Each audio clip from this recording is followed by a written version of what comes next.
All right. Welcome to lesson two.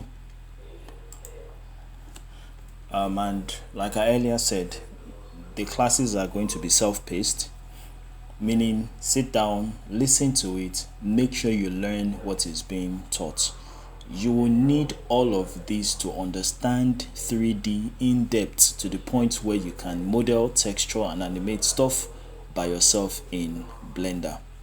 All right. So starting with understanding 3D. I don't know if I've defined it this way before, but 3D means three dimensional. That is something that has width, height, and depth. Okay. Three-dimensional space is a geometric setting in which three values are required to determine the position of an element. Our physical environment is three-dimensional and we move around in 3D every day. Let's compare that to 2D. A two-dimensional space can be defined as a flat plane figure or a shape that has two dimensions, length and breadth. For example, here is a sphere. Comparing that to the cube on the screen, you will notice that one has only length and breadth, the other has length, breadth, and depth. Okay, here are two examples of same image. One is 2D and the other is 3D. You can perceive the concept of the 2D image, which has only length and breadth but no depth. The 3D image, on the other hand, looks more lifelike. You can touch it. It looks like something you can touch, feel like it looks like something that can exist in real life. Okay, still on comparing 2D and 3D, what a circle looks like to a cylinder, what a square looks like to a cube, and what a rectangle looks like to a cuboid. Okay, moving on. This image of Mario, here's a 2D version of the image of Mario and a 3D version of an image of Mario.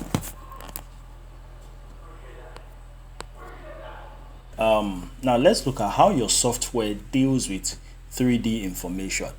On the screen are the basic concepts of how your 3D software, be it Blender, Maya, 3D Studio Max, DAZ 3D, iClone, whatever the 3D software is, this is how they deal with 3D shapes.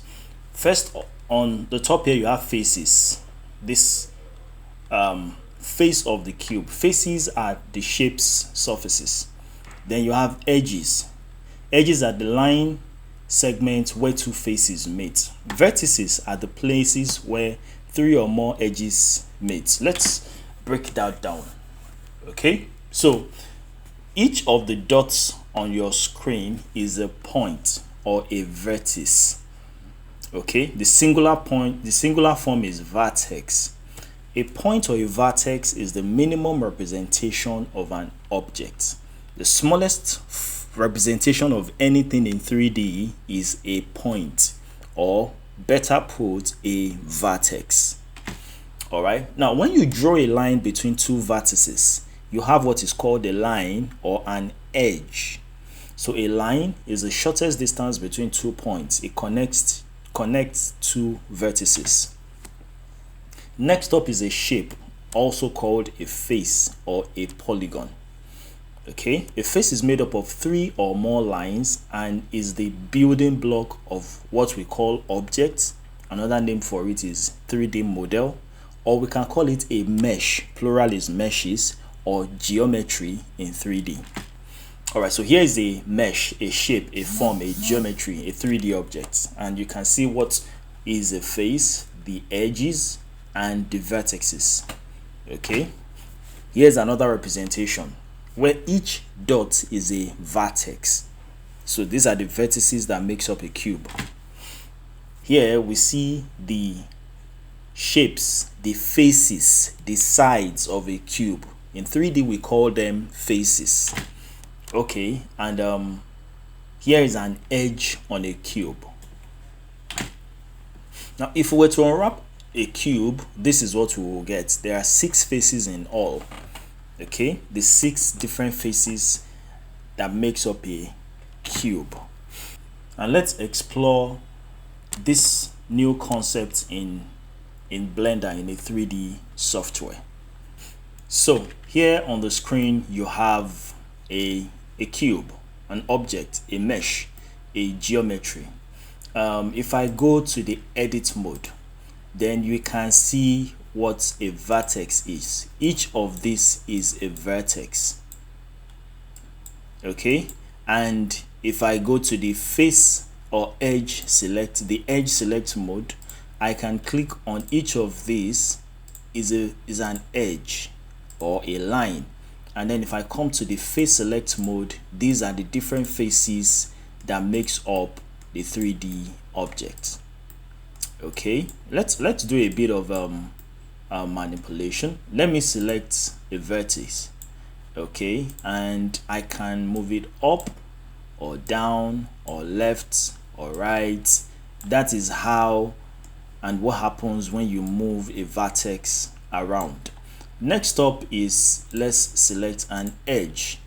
You can move an edge around, okay, and manipulate it across board.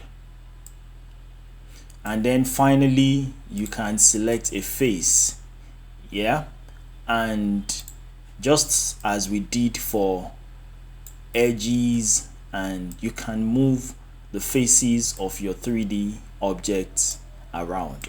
So these are the different things you can do with the vertex, the edges, and the faces of a 3D object. So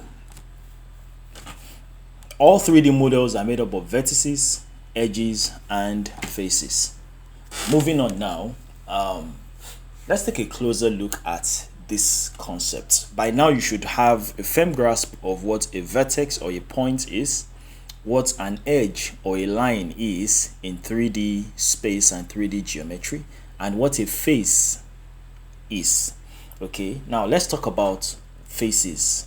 Now faces, these are faces that makes up this object, this sphere. Now you will notice that the higher the number of faces that makes up an object, the smoother the object is. Here you can almost count 1 2 3 4 5 6 7 8 9 10 11 12 13 14 15 16 17, maybe 30 faces or 40 makes up this first sphere. And you can see that it's not a perfect circle, like all the edges are rough, bagun kind of thing.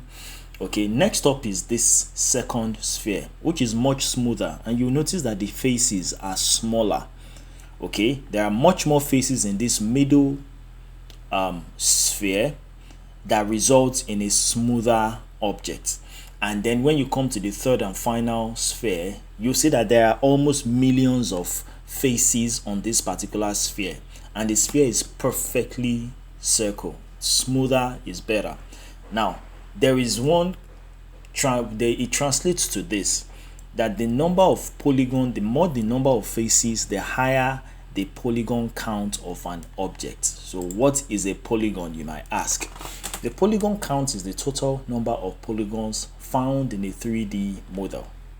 The polygon count of a model, or how many polygons a model has, is one of the best ways to measure the efficiency of a model. So in simple English, a polygon is a face. Like, look at the object on your screen right now. You see this knight that has 1200 polygons or faces. Each of these face totals about 1002 that makes up this particular knight, and you see that it doesn't look so pleasing, it doesn't look so smooth. On the other hand, the other knight on the right that has 11,600 polygons, you see that it's much smoother, is much defined, is more appealing.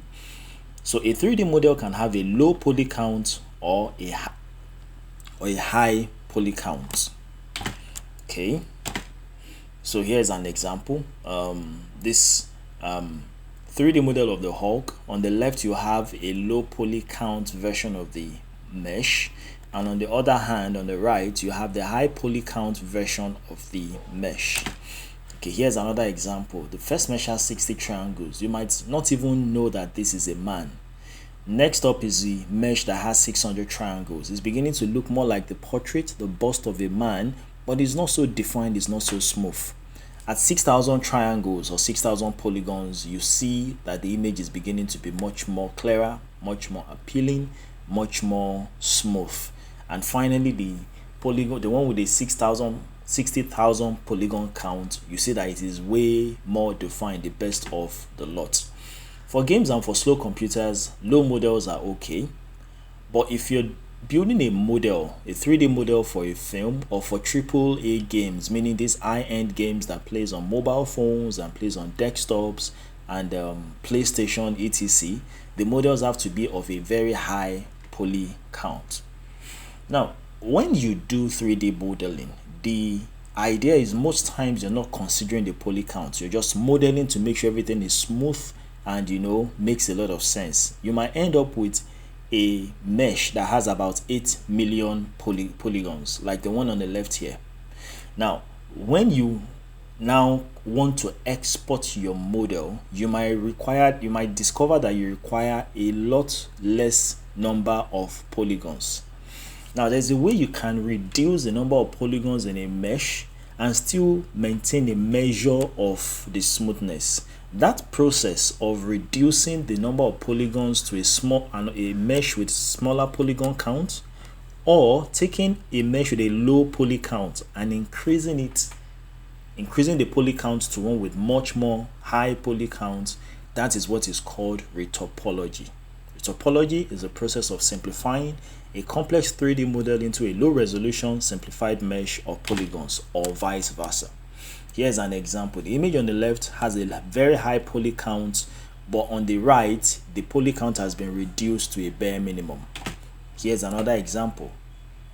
High poly count versus low poly count. And here's an example of taking a mesh that was made with low poly count and increasing the poly count to something lesser.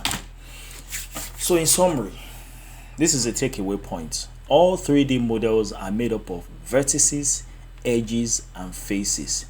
And the degree to which you understand these three concepts of the points, the vertices, the lines, the edges, and the faces, the polys, or the shapes, how they interact, how you mesh them, how you move them, how you manipulate them, is what determines how good or terrible the models you make will be. And on that note, we'll be closing this particular class. See you in the next one.